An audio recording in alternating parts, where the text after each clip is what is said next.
Physiotherapy जो है ना वो सिर्फ एक्सरसाइज का नाम है। ओके। थेरेपिस्ट जो है वो सिर्फ वेन और मसल को पकड़ता है। अल्हम्दुलिल्लाह मैं अंदरून शहर मोची गेट से लेके गुलबर्ग तक और तकरीबन लाहौर के हर कोने में ऐसे ऐसे पेशेंट तकरीबन मैं 200-250 पेशेंट ठीक कर चुका हूँ। अबाउट पीछे 1 महीने का है तो वो ज़्यादा से ज़्यादा 10 दिन में हो जाएगा। अच्छा। अगर वो 2 साल का अबाउट है तो वो कम से कम 3 महीने लेगा। इसी तरह ऊपर टाइम लेते जाते हैं, कम पैसों में ठीक हो जाए। उनका इत्तेकाद दोबारा ऑर्गन हर्पल पे आ जाए, जिसको पंजाबी में पंसार बोलते हैं। अच्छा। उस पे आ जाए। लोग ऑर्गन हर्बल को भूल चुके हैं। अस्सलाम वालेकुम जी नाज़रीन, इस टाइम मेरे साथ हकीम रज़ा शाह मौजूद हैं जो चाइना से एक ऐसा कोर्स करके आए हैं थेरेपी का कि जिसमें आपके खून के बहाव को मद्देनज़र रखा जाता है और वो लोग जो न जाने कितने सालों से नहीं चल पाते हैं, टोटल बेड रिडन होकर रह जाते हैं, उनका ये इलाज करते हैं। इनका ये कहना है, इनसे बात करते हैं कि आखिर किस तरीके से लोगों का इलाज करते हैं जिनको डॉक्टर्स जवाब दे चुके होते हैं। अस्सलाम वालेकुम सर। वालेकुम अस्सलाम। अच्छा सर, सबसे पहले आप मुझे ये बताइए कि आपने कहा कि आप एक थेरेपिस्ट हैं, तो what is the difference between physiotherapy and therapist? Physiotherapy जो है ना वो सिर्फ एक्सरसाइज का नाम है। ओके। थेरेपिस्ट जो है वो सिर्फ वेन और मसल को पकड़ता है। जो वेन और मसल को जानता है वो उसको लेके चल रहा है, वो पेशेंट को ठीक कर लेते हैं। फिजियोथेरेपी सिर्फ एक्सरसाइज करवाते हैं। अच्छा। फॉर एग्जाम्पल जो एक पैरालाइज बंदा पड़ा हुआ है उसको जाके उसने आधा घंटा उसको सिर्फ एक्सरसाइज करवानी है कि उसकी ब्लड सर्कुलेशन चालू हो। ये तरीकाकार नहीं है उसका, वो होती है, मैं मानता हूँ उसे, लेकिन ब्लड सर्कुलेशन चालू करने के लिए उसकी मेन और मसल को लेके चलो। अच्छा। जब आप वेन को लेके चलते हो, उसका ब्लड सर्कुलेशन सही तरीके से वर्क कर रहा है तो वो ठीक हो जाएगा। यहाँ क्या करते हैं, यहाँ सिर्फ करते हैं ये कि उसको फिजियोथेरेपी पे लगा देते हैं। वो बंदा आ जाता है, उसको एक्सरसाइज करवा के 1 घंटा आधा घंटा वो आ जाता है। ओके। वो तो वहीं पड़ा हुआ है, वो तो ठीक नहीं हो रहा। जब तक उसकी ब्लड सर्कुलेशन, खून का बहाव पूरी तरह नहीं चलेगा तो वो कैसे ठीक होगा। तो सर अभी तक आप कितने पेशेंट्स जो हैं वो ठीक कर चुके हैं? कितने पुराने पेशेंट्स थे, मतलब कितने सालों से जो बेड रिडन थे जिनको आपने ठीक किया है? अल्हम्दुलिल्लाह मैं अंदरून शहर मोची गेट से लेके गुलबर्ग तक और तकरीबन लाहौर के हर कोने में ऐसे ऐसे पेशेंट तकरीबन मैं 200-250 पेशेंट ठीक कर चुका हूँ। और मेरा ये दावा होता है कि जो पैरालाइज हैं, अगर वो 1 महीने का अबाउट पीछे 1 महीने का है तो वो ज़्यादा से ज़्यादा 10 दिन में हो जाएगा। अच्छा। अगर वो 2 साल का अबाउट है तो वो कम से कम 3 महीने लेगा। इसी तरह ऊपर टाइम लेते जाते हैं तो एक टाइम लगता है उसको, उसके रिमूव करने में, क्राउड जो है रिकवर होने में टाइम लगता है। ठीक ठीक ठीक। तो सर बेसिकली ऐसा होता है कि जो आप अगर एक पेशेंट की बात करें जिसकी टांगें बिल्कुल मफलूज हो चुकी हैं और वो 2 साल से बेड पे है, वो चल नहीं पा सकता, उसको डॉक्टर ने जवाब दे दिया, आप उसका ट्रीटमेंट कैसे करते हैं? आपको कैसे पता चलता है कि अब यहाँ से ठीक करना है? उसमें सबसे पहले हम देखते हैं उसकी वेन और मसल को कि कौन सा मसल डैमेज हुआ है। डैमेज नहीं होता, ये जो आजकल डॉक्टर कहते हैं जी कि आपकी जो ना घुटनों में से ये चीज़ खत्म हो गई, कहते हैं मिक खत्म हो गई है, जिसको बोन मैरो कहते हैं, वो खत्म हो गई, वो कहीं नहीं जाती, वो पीछे की तरफ रिवर्स हो जाती है। अच्छा। मसल में उसको ऊपर लाने ही काम है। और ये जो आजकल कह रहे हैं जी कि ऑपरेट ऑपरेट ऑपरेट, और भाई किस चीज़ का ऑपरेट करो? अल्लाह ने हर चीज़ इंसानी वजूद में रखी हुई है, बस उसको ट्रीटमेंट सही तरीके से करो, वही चीज़ वो चलेगी। आप पीछे देखें 100 साल दुनिया थी, तंदुरुस्त थे। आप गांव देहात में चले जाओ, वो देखो वो लोग अभी भी तंदुरुस्त हैं। वो कोई 70 साल का, कोई 80 साल का, हमारी एज कहाँ चली गई है?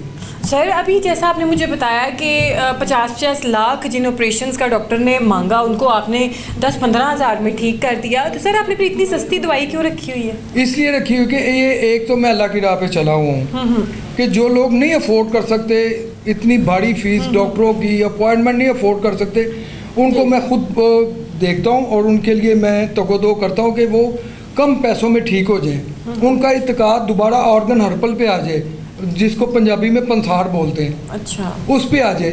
लोग ऑर्गन हर्बल को भूल चुके हैं, डॉक्टरों के पास जाते हैं, ये एक ट्रेंड बन चुका है। जितना बड़ा डॉक्टर होगा उसके पास जाएंगे तो उतना बड़ा नाम होगा जी कि हम इतने बड़े डॉक्टर, शिफा मिल जाएगी, जल्दी मिल जाएगी। बस ये ट्रेंड चला हुआ है यहाँ। तो सर जब आप एक पेशेंट, जैसे आपने मुझे बताया कि 50-50 लाख रुपया उनका डॉक्टर्स ने मांगा था, उनको मैंने ऐसे चंद पैसों में ठीक कर दिया, उनके लिए तो चंद पैसे ही सर कहलाए ना, उनके लिए चंद पैसे। उनका वो बाद में वो क्या तासुर देते थे? क्या वो खुश होते थे, हैरान होते थे? क्या उनके एक्सप्रेशन होते थे? उनमें सबसे बड़ी बात ये है कि देखें कि आज तक जितने भी मेरे पेशेंट अल्लाह पाक ने शिफा दी है, मैं तो एक वसीला बना हुआ हूँ, वो मुझे अपने घर का बड़ा मानते हैं। वो कहते हैं कि आप अल्लाह की तरफ से एक फरिश्ता बन के आए हो। मैं कुछ भी नहीं हूँ, ये सब अल्लाह की रज़ा है, अल्लाह की तरफ से है। तो उनके तासुरात ये है कि वो खुश हैं, अपनी खुशी में गमी में मुझे शरीक कर रहे हैं। जी।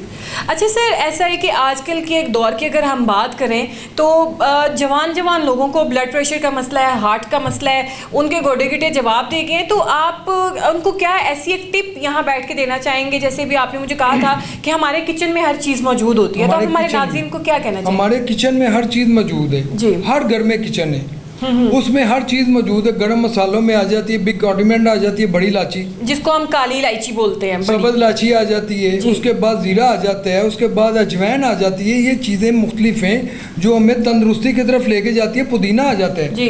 आप फॉर एग्जाम्पल, जिसको वो पंजाबी जी कहते हैं जी कुरल पड़ गई है, जी जी, और आजकल तो पड़ती हैं, बड़ी वो पड़ती हैं। उसमें छोटा सा लोगों के लिए टोटका होगा। मेरे लिए तो बड़ी रिसर्च के बाद इस मंजिल पे पहुंचा हूँ जी।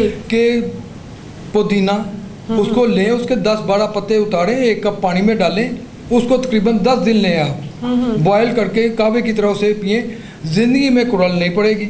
अच्छा, हमारे एक सिस्टम बन चुका है कि हम शुगर वगैरह कुछ भी ऐड नहीं ऐड करना।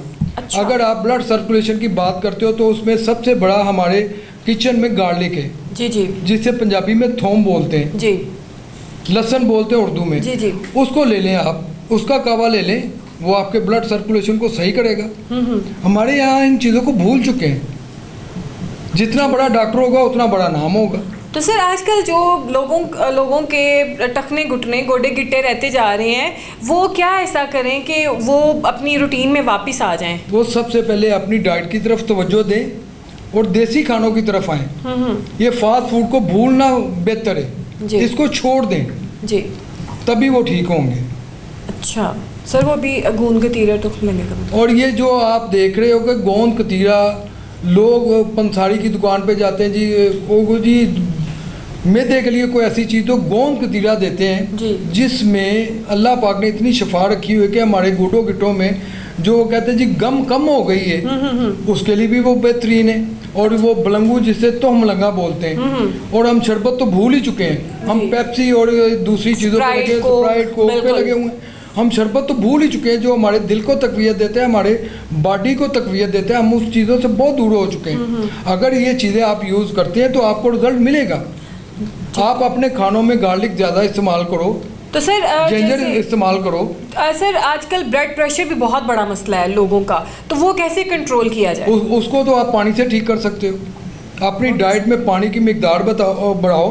और आप जब नहा के निकलते हो 1 गिलास पानी का लाजमन पियो। अच्छा सर, तो उससे क्या होगा? ब्लड प्रेशर जो है वो कंट्रोल में रहेगा। अच्छा, जिस वक्त आप इसको बना लेते हो अपनी एक ज़रूरत के तहत कि मैंने इसका इलाज करना है, तो मेडिसिन नहीं है, एक पानी का गिलास है, आप नहा के निकले हो तो पानी पी लो। ठीक है।